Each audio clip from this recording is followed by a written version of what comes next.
नमस्कार, न्यूज 11 भारत देख रहे हैं आप। आपके साथ मैं हूं राजदा। लगातार दूसरे दिन आयकर विभाग की छापेमारी जारी है। प्रेमसंस ग्रुप के रांची कोलकाता के ठिकानों पर रेड डाला है आईटी विभाग ने।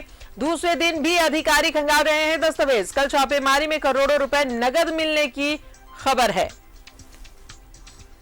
तो आज दूसरे दिन भी आईटी की कार्रवाई लगातार जारी है। कल छापेमारी में करोड़ों रुपए नगद मिलने की खबर है और आज भी लगातार दूसरे दिन आयकर विभाग की छापेमारी चल रही है। प्रेमसंस ग्रुप के रांची कोलकाता के ठिकानों पर रेड डाला है आईटी के अधिकारियों ने।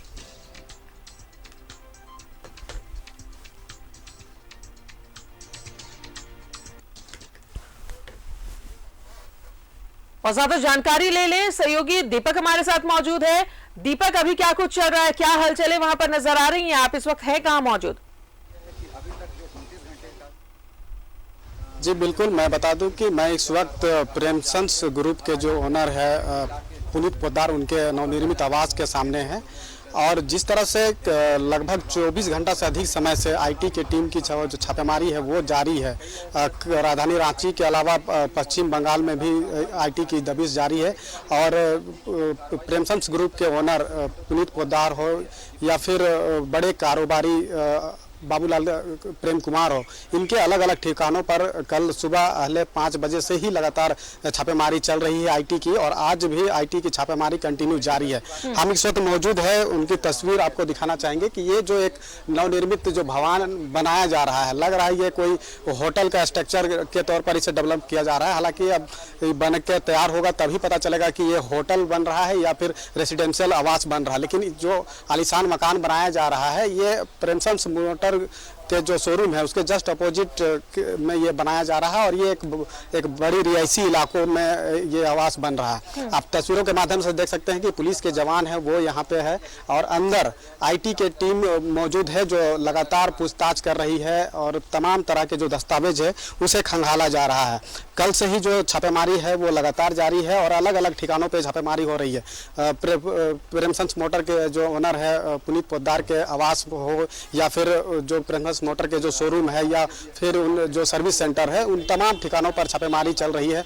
और बाबूलाल प्रेम कुमार जो एक बड़े व्यवसायी है, उनके दफ्तर पर भी, उनके आवास पर भी छापेमारी चल रही है। साथ ही साथ जो सीए है इनके केजरीवाल, उनके कार्यालय पर भी छापेमारी चल रही है। तो पूरे राज्य के 20 अलग अलग ठिकानों पर छापेमारी हो रही है। वहीं साथ ही साथ पश्चिम बंगाल के 5 सेल कंपनियों के अलग अलग ठिकानों पर छापेमारी हो रही है। तो कंटिन्यू छापेमारी हो रही है। हालांकि अभी तक के छापेमारी की बात करें तो लगभग 4.5 करोड़ से अधिक राशि, नकद राशि की बरामद की सूचना है। हालांकि इसकी आधिकारिक पुष्टि अब तक नहीं हुई है, लेकिन ये एक भारी भरकम, एक बड़ी रकम की बरामद होने की सूचना है। और जिस तरह से कल पुनीत पोद्दार के जो भाई है पंकज पोद्दार, उनसे भी लगातार पूछताछ की गई थी और उन्हें ईडी की टीम अपने साथ लेकर गई थी और लंबे समय तक उनसे पूछताछ हुई और उसके बाद उन्हें छोड़ा गया है। अब देखने वाली बात होगी कि जो कार्रवाई आईटी की हो रही है उसके बाद क्या कुछ सामने निकल कर आती है। लेकिन साफ है कि जिस तरह से कार्रवाई हुई है आईटी की, उससे कहीं ना कहीं व्यवसायिक जगत में, व्यवसायिक लोगों के बीच में एक हड़कंप सा मच गया है। जो लोग भी अगर इस तरह के जो काम करते हैं, खासतौर पर भ्रष्टाचार करते हैं या फिर वित्तीय अनियमितता बरतते हुए इनकम टैक्स की चोरी करते हैं, तो वो कहीं ना कहीं बख्शे नहीं जाएंगे। क्योंकि तमाम तरह के जो केंद्रीय एजेंसियां हैं उसकी पैनी नज़र है। और जिस तरह से सूचना मिली कि वित्तीय अनियमितता का बढ़ते हुए कहीं ना कहीं इनकम टैक्स की चोरी राजधानी रांची में हुई है, तो उसी के आधार पर, उसी इनपुट के आधार पर केंद्रीय एजेंसियां यहाँ पे पहुंची है और लगातार कार्रवाई कर रही है। तो जो कार्रवाई हो रही है इससे कहीं ना कहीं अफसर लोगों के बीच में भी हड़कंप है, वहीं व्यवसायिक जगत में भी हड़कंप मचा हुआ है। जो लोग भी अगर इस तरह के जो काम करते हैं, वित्तीय अनियमितता बरतते हुए इनकम टैक्स की चोरी करते हैं, तो वो बख्शे नहीं जाएंगे। तो कहीं ना कहीं ऐसे भ्रष्टाचार करने की कोशिश करते हैं। क्योंकि आप जानते हैं कि कोई भी व्यक्ति अगर इनकम टैक्स पे करता है तो वो गवर्नमेंट के खाते में जाता है और उसी रकम के आधार पर गवर्नमेंट विकास की योजना तैयार करती है, विकास की योजना धरातल पर लेकर आती है। तो वो कहीं ना कहीं उस पर बाधा पहुंचने की बात होती है अगर इस तरह के भ्रष्टाचार होते हैं तो तमाम तरह के जो है वो जांच एजेंसियां कार्रवाई कर रही है और जो भी इसके रडार में आएंगे वो बख्शे नहीं जाएंगे, ये साफ तौर पर है। जी दीपक, कल कुछ कैश मिलने की भी खबर थी, उसकी क्या जानकारी मिल पाई है? लगभग करोड़ रुपए नगद मिलने की जानकारी मिली है।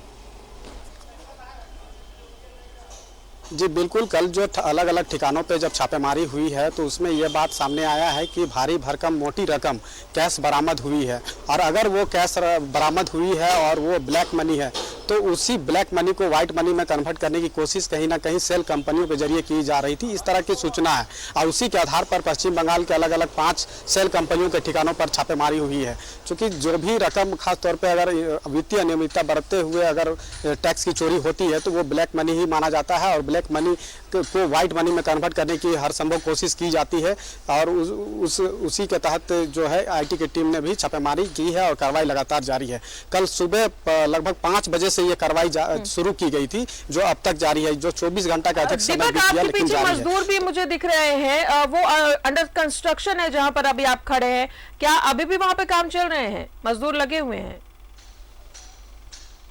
जी बिल्कुल, ये जो आलीशान आप भवन देख रहे हैं ये एक बड़े होटल के तरीका से इसे डेवलप किया जा रहा है। तो एक आलीशान मकान है और यहाँ पर जो मजदूर है वो काम कर रहे हैं।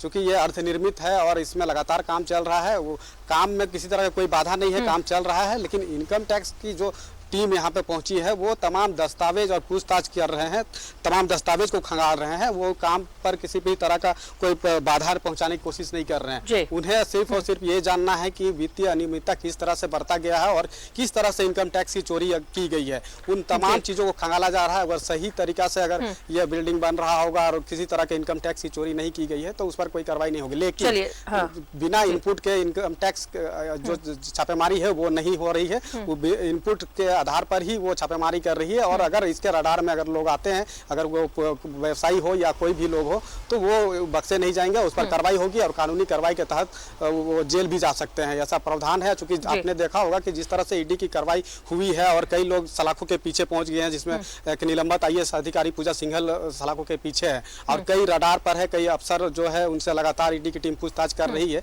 तो उसके बाद जब इनकम टैक्स कार्रवाई कर रहे हैं, चाहे ईडी के अधिकारी हो चाहे IT के अधिकारी हो, सभी कहीं ना कहीं ऐसे लोगों पर उनकी नजर है जो झारखंड को लूटने का काम किए हैं। नजर बनाए रखिए आप दीपक, तमाम ताजा अपडेट आपसे लेते रहेंगे। बहुत बहुत शुक्रिया जानकारी के लिए।